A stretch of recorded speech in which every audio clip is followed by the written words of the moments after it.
प्यार से कहना धन निरंकार जी, आज जहाँ इस रूप में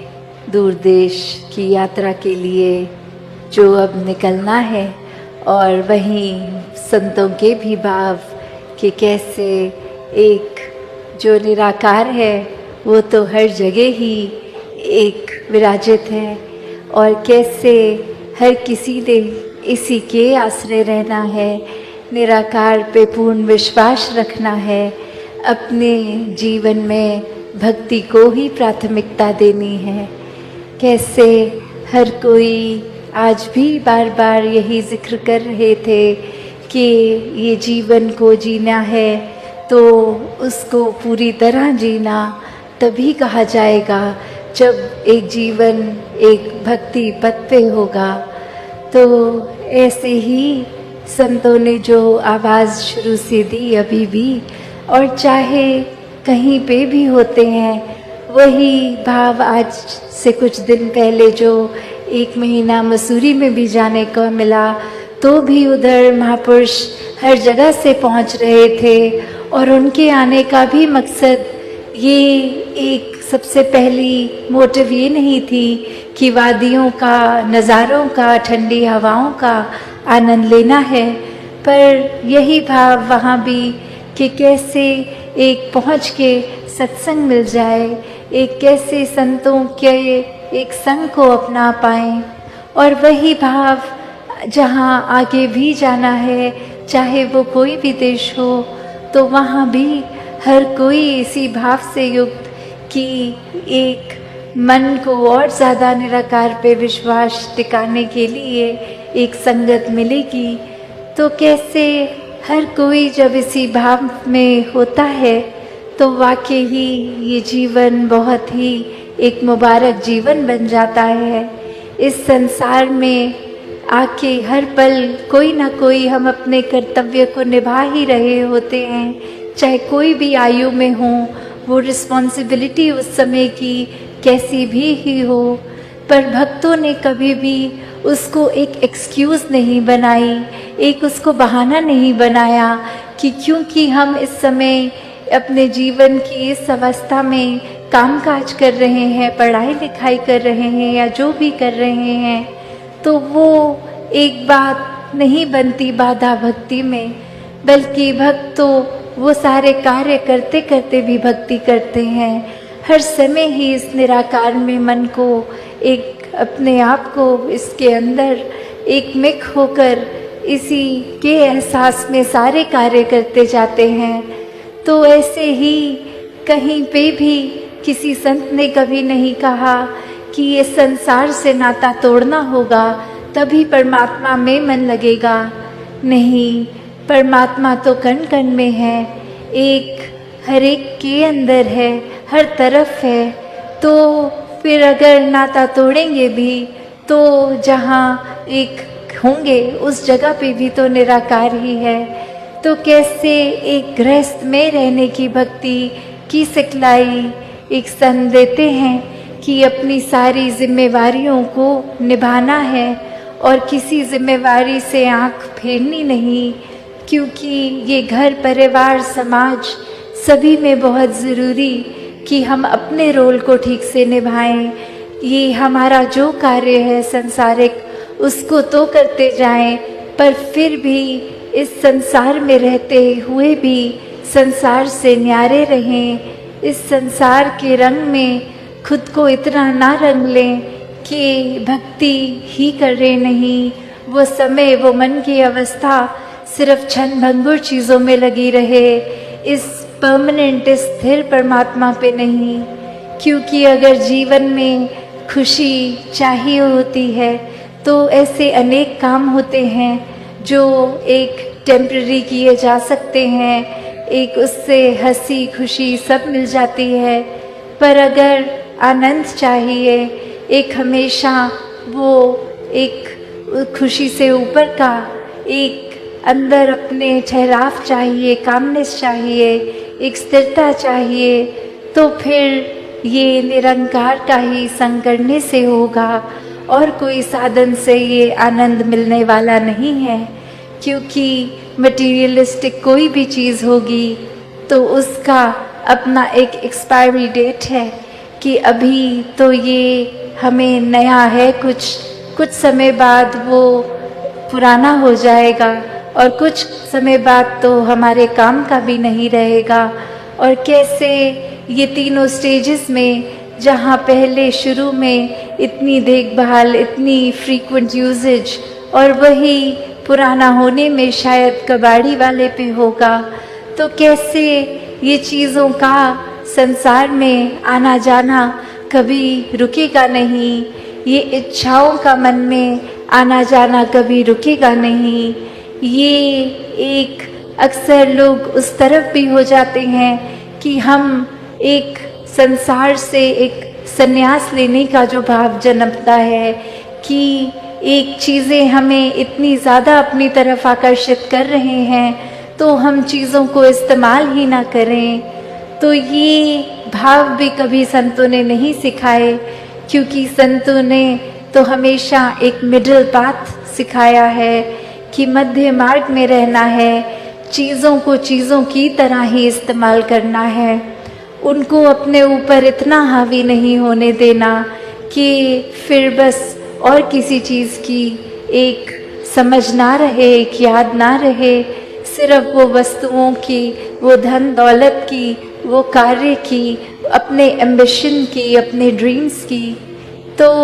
जहाँ एक सपने लेकर उनको साकार करने के रास्ते पे जाना मुबारक है, पर उनके ना होने से मन पे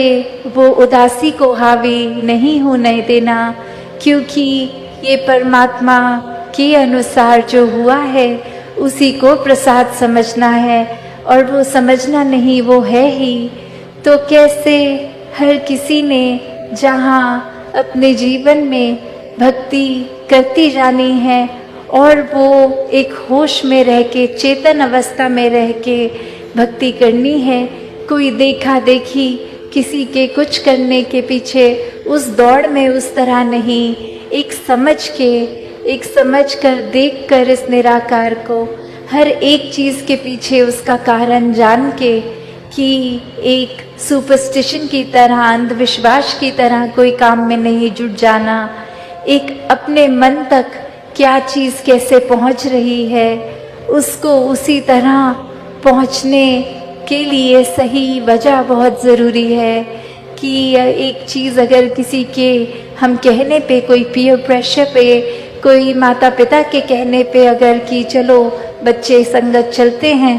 तो कैसे वो एक सिर्फ वो वजह ना हो सत्संग आने की,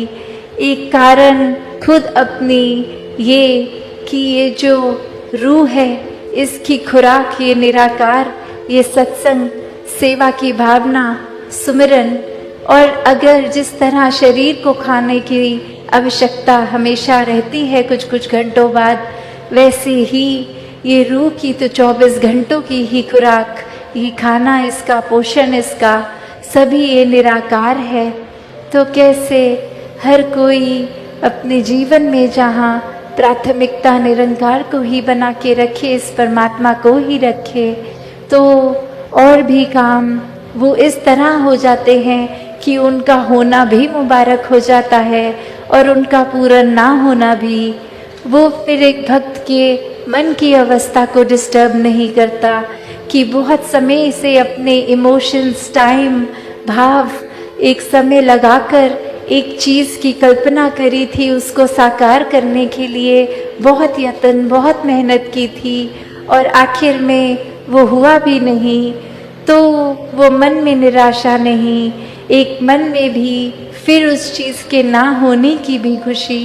कि ये नहीं हो रहा तो भी इसमें बरकत है, इसी में ही अच्छा है। और सिर्फ ये मानना इसलिए नहीं कि मजबूरी है कि अब तो कोई ऑप्शन नहीं है कि ये नहीं हुआ तो इसमें अब सिल्वर लाइनिंग ढूंढी जाए,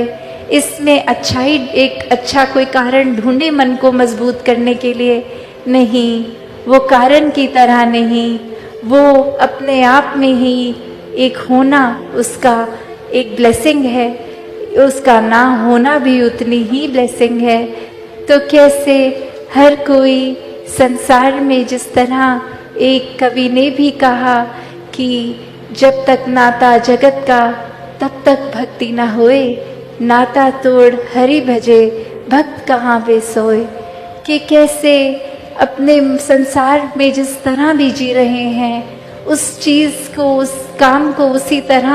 अगर हम तब तक उस दायरे तक कर रहे हैं कि ये हमारे रोज़मर्रा की एक क्रिया की तरह ज़रूरत है इस काम की, तब तक एक अपनी जिम्मेवारी निभा रहे हैं तो मुबारक है। वरना अगर मन को ही अपने अंदर इस पूरे संसार के कामकाज और ये माया को ही डाल लेंगे तो फिर ये भक्ति तो हो नहीं सकेगी। क्योंकि जहाँ भक्ति का असली मतलब ही होता है इस परमात्मा के साथ मन लगाना, और वहाँ मन तो दुनिया के साथ लग गया, तो फिर ये भक्ति नहीं हो सकती। एक ये भक्ति में हम अपने फायदे की तरह, अपने और चीज़ों की तरह तो कुछ कर रहे होंगे, पर वो असली रूप में भक्ति नहीं कर रहे हैं। तो कैसे जब इस संसार को प्राथमिकता देने की बजाय इस परमात्मा में ही अपना मन लगाएंगे तो ही वाक्य में ही एक भक्ति हो सकती है। और कैसे फिर जब मन इस परमात्मा में लगता है तो वो संतों ने जो हमेशा से समझाया वो उस रास्ते पर हम चलते हैं, वो साकार हो पाता है। तो ऐसे ही जैसे सभी आप इस निराकार को ही हर समय के लिए मन में बसाते हैं, आगे भी ताउम्र इस निराकार पे भरोसा पूरा एक अपने जीवन में हर चीज़ एक संतमति के अनुसार, एक भक्तों की सिखलाई के अनुसार पूरे संसार की भलाई के लिए कदम